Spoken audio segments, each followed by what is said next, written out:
Bom dia, tudo bem? Vamos aí para mais um dia, né, Michel? Mais um capítulo aqui. Hoje aí nós chegamos no capítulo 20. 20 promete, hein, Michel? Tem muita coisa boa, assim como o livro de Provérbios todo. Tá, né? muito bom e tá melhorando, parece. Então vai lá. Tá melhorando como Eu vinho. tô sem que... microfone, Michel? Ah, coloca aí. Tá melhorando como vinho. Aham. E aí, Essa é boa. à medida que o vinho vai envelhecendo, supostamente ele vai melhorando. Supostamente E aí, é bom. o capítulo 20, né, ele começa com o primeiro versículo aqui, que eu gostei bastante. O vinho é zombador e a bebida fermentada provoca brigas. Não é sábio deixar-se dominar por eles. E aí eu quero falar que, assim, esse texto, óbvio, tá aqui, assim, descaradamente ele fala sobre bebida, álcool, etc. Tá? Mas eu acho que indiretamente ele quer dizer mais do que isso. Ele quer dizer sobre qualquer coisa que tire de você o domínio próprio, né? Qualquer coisa que faça você tomar decisões precipitadas, tomar decisões incorretas, ser impulsivo. E aí eu posso trazer lições práticas, né, do que deixa a gente assim. O cansaço deixa a gente assim. Sim.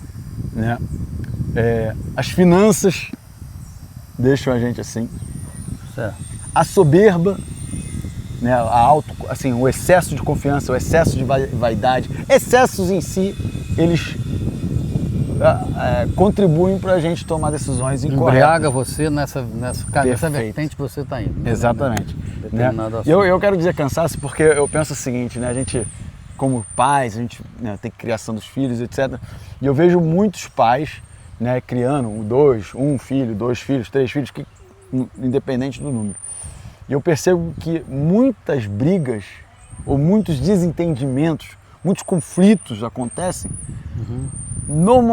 quando estão cansados, né? Porque ninguém está muito sóbrio, né, em relação ao que está acontecendo. As pessoas estão influenciadas, embriagadas por alguma coisa externa, né, que é o cansaço.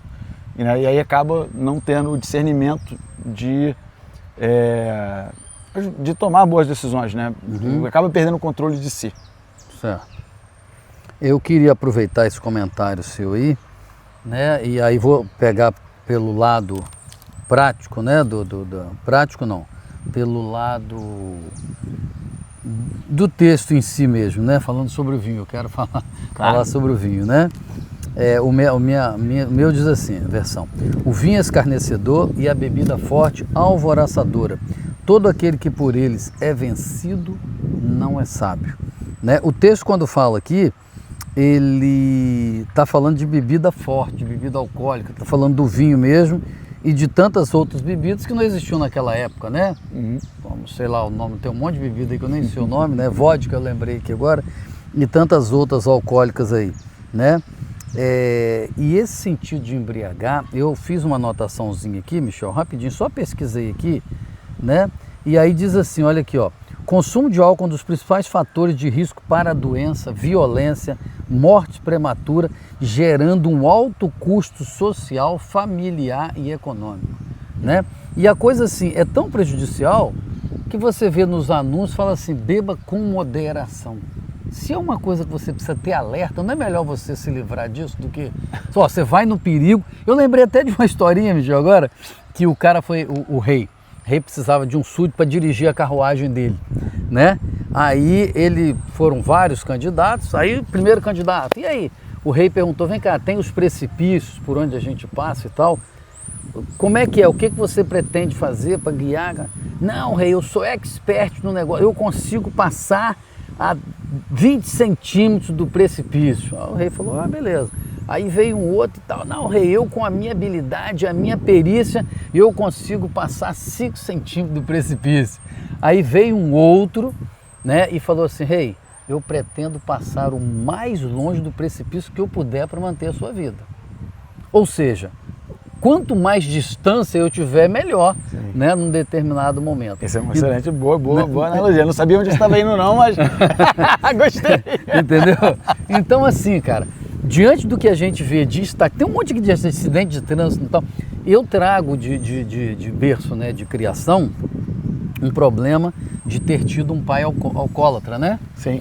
Então, o domínio próprio, que é o que a gente vem falando aí, e esse distanciamento aí, né, que Salomão vem falando, é para a gente ser sábio, né? Sim. Porque você não consegue vencer. Eu gostei de uma coisa que você falou no passado, a gente deu até exemplo de José, você falou o quê? O pecado, a gente não tem força para lutar contra ele. Não, mas então, tá aqui.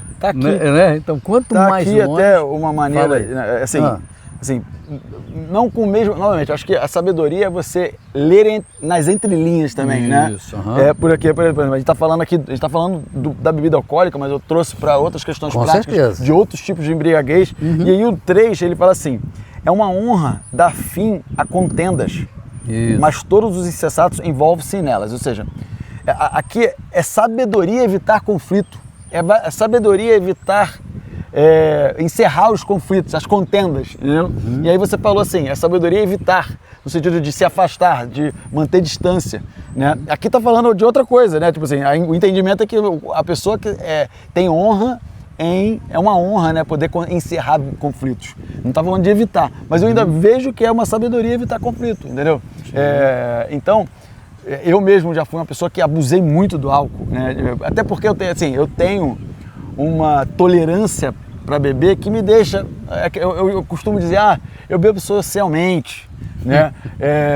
Eu bebo, assim, eu não fico, por exemplo, você teve um pai alcoólatra que talvez, não sei até que ponto ele foi agressivo ou não, etc. Mas no meu caso, por exemplo, eu bebo e não fico agressivo. E aí eu falo, não, isso não me afeta. Mas é totalmente... É soberba da minha parte dizer isso. Eu sei o quanto me afeta. Me afeta no dia seguinte, me afeta durante. No teu raciocínio, no meu discernimento, né, no meu domínio próprio. Eu sei que acontece. E a gente gosta de nos enganar. E talvez, assim, é uma válvula de escape para muita gente, né? Você não ter que confrontar certas questões internas assim, a gente fala assim, sobre o autocontrole, é um pré-requisito para a liderança, é um pré-requisito para você se controlar, autoliderar, né?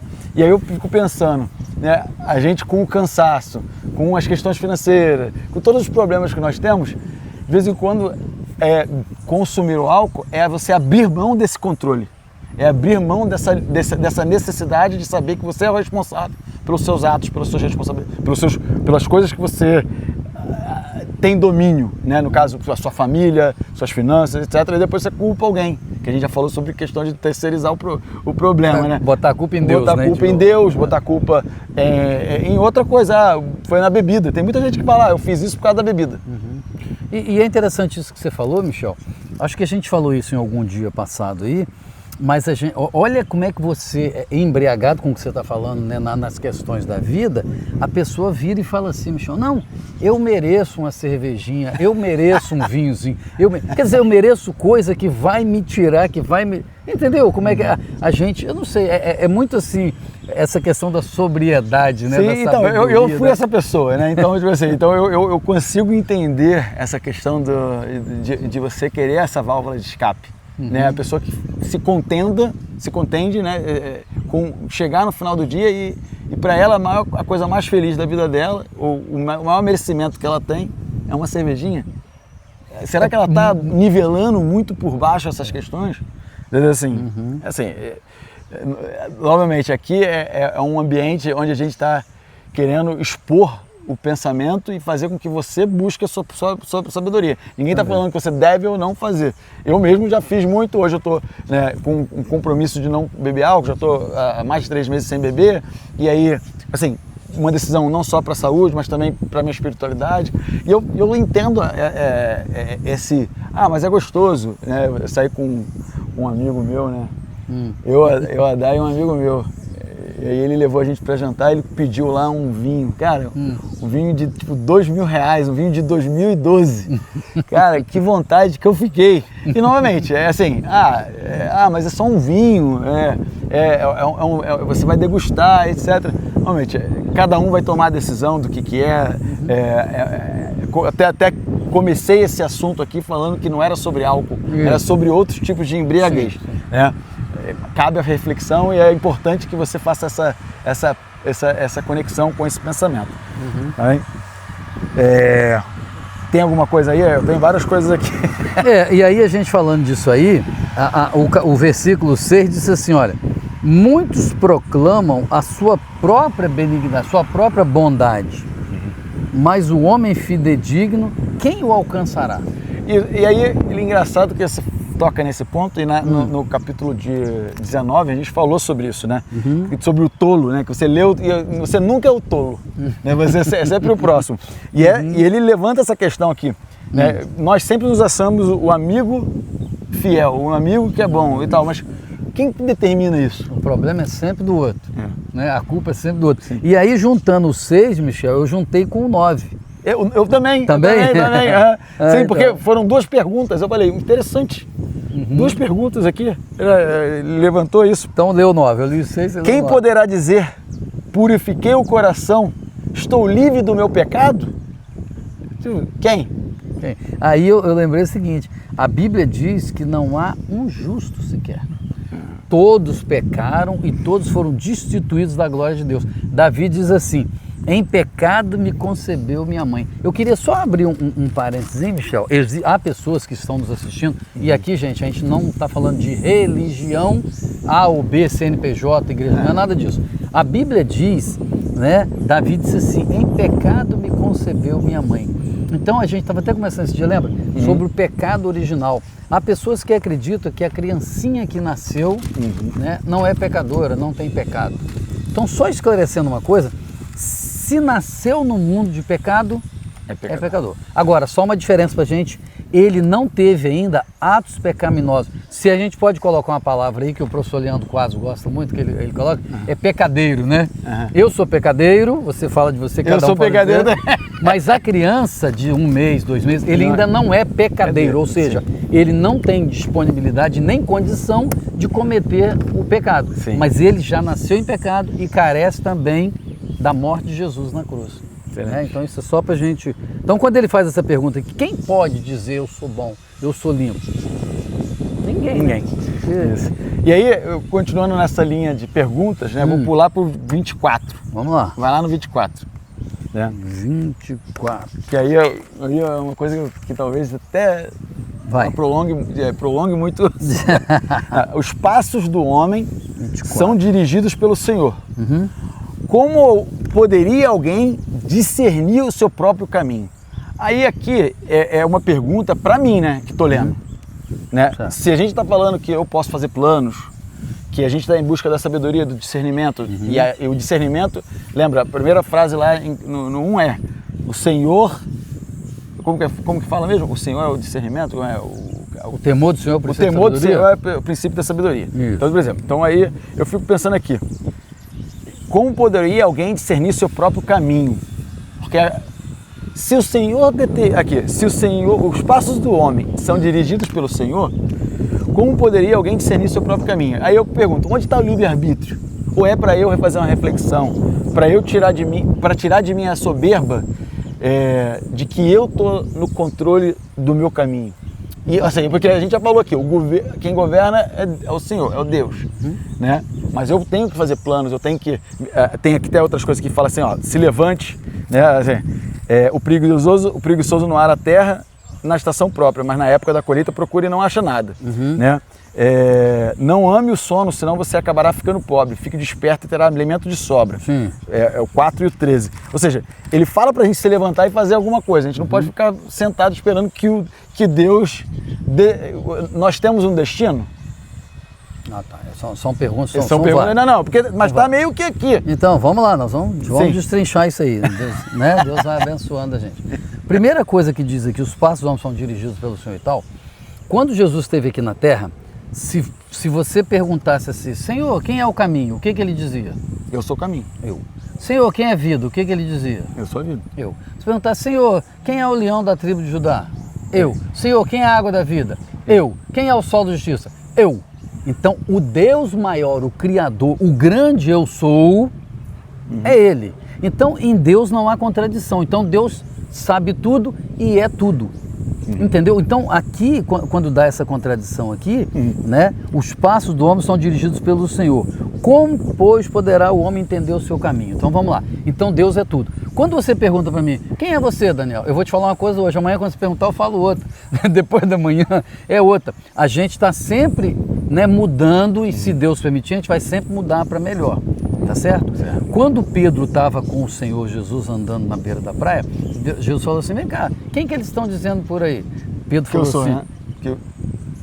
Quem eu sou? Aí o que Pedro disse? Verdadeiramente o Senhor é o Filho de Deus. Jesus falou assim: olha, você foi usado pelo Espírito Santo. Eles deram mais, sei lá, 15, 20 passos. Aí Jesus falou: o Filho do Homem está para ser, vai ser morto, vai ser isso, vai ser... Pedro falou: de maneira nenhuma, Senhor, porque eu não vou deixar, arreda de mim, Satanás. Ou seja, Pedro queria fazer o mal. Não, Pedro estava achando que era bom, mas Pedro não compreendia o caminho do Senhor. Entendi. Então não é, veja bem, a Bíblia diz assim: coisas boas eu tenho para vocês, mas vocês não compreendem. Então, quer dizer, somos nós que precisamos entrar em sintonia com o céu. Então não é que Deus, aí que você perguntou, que eu vou entrar agora, rapidinho, a predestinação não existe, né? Sim. O homem tem livre-arbítrio. Veja bem, gente, isso aqui é só um tema teológico, porque existe o calvinismo, né, de Calvino, que acredita na predestinação. Acredito que alguns foram predestinados para ser salvos, outros foram predestinados a se perder. Nós não vamos aprofundar nisso, porque... E existe o arminianismo, de Armínio, que Armínio acreditava que o homem tem livre-arbítrio. Então a sua vida daqui a 5 anos é você que escolhe o que você está plantando hoje. E você aí em casa, você conhece muita gente que era parceiro teu, que estudava contigo, que era criancinha pequena, ou da família, Michel, que escolheu mexer com droga, com não sei o que já morreram. Tem vários amigos que morreram, né, de coisa. Então assim... eu tenho amigos que prosperaram bastante, mais do que eu, e tem amigos que não foram tão bem quanto eu. E faz parte, faz parte da vida. É isso que você está falando, é o livre-arbítrio, as escolhas que você vai fazendo. E aí o anseio de Salomão aqui é: poderá o homem entender, ou seja, quem somos nós, Michel, para entender o plano do Criador, entendeu? Nós carecemos demais, cara, e a gente às vezes não compreende o que Deus tem pra gente, mas a gente vai em busca da sabedoria aí pra gente fazer essa sintonia, vai. Então, assim, tem muita coisa. Aqui nesse verso tem o que você perguntou. Não só aqui no verso, como entre outras questões, né? Mas eu vou encerrar com esse assunto aqui. Tá? Que é assim, é uma coisa que também se repetiu nesse capítulo, que fala sobre integridade, tá? E que ela se prova no cotidiano. Vai. Que é o 19. Quem vive contando casos não guarda segredo. Certo. Por isso, evite quem fala demais. Não tem aquela parada? Eu acho que o João estava falando de Clara. Eu sei mais de João do que de Clara. Algo assim, né? Exatamente. Entendeu? Quando o João está falando de Clara, eu sei mais de João do que de Clara. Ele está deixando claro, né? Claro, os pensamentos que ele tem de Clara e a maneira de pensar dele. Porque a Clara você não conhece. Exato. Então assim, esse versículo aqui... 19, não sei como está no seu aí. Vai. O mexeriqueiro revela o segredo. Portanto, não te metas com quem muito abre os lábios. Exato. É bom você não ter esse tipo de coisa. Porque olha só, gente, uma coisa é certa, Michel. Se eu chego para você aqui e falo do João, do Pedro, do Paulo, com certeza eu vou chegar para alguém e vou falar de você também. Né? As pessoas acham às vezes que só falam, não. Exato. E o 17, assim, alimenta isso. Saborosa é a comida que a gente falou ontem, né? Que é bom falar mal dos outros. Exatamente. Saborosa é a comida que se obtém com mentiras, mas depois dá areia na boca. O seu deve estar diferente. Cadê? Qual que é o versículo? 17. O 17, deixa eu ver. 17 está do outro lado. 17. Suave é ao homem o pão ganho por fraude, mas depois a sua boca se encherá de pedrinhas de... Mas é horrível, você está mastigando alguma coisa e de repente você mastiga a piada ali, né? Sim. E aí no caso também até pensei em algo pior, né? Tipo, quando você acorda com areia na boca, você acorda morto. Também entendeu? Tem isso. Leva a morte, lógico. Leva a morte. Então eu pensei em algo bem pior, ou seja, as mentiras levam você para o caminho errado. Né? Eu queria falar o último aqui, Michel, que é o 14. Nada Caraca, esse aqui, que bom que você tocou nesse.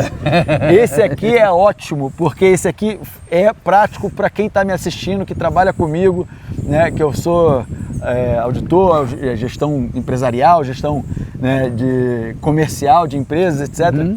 Esse aqui é excelente.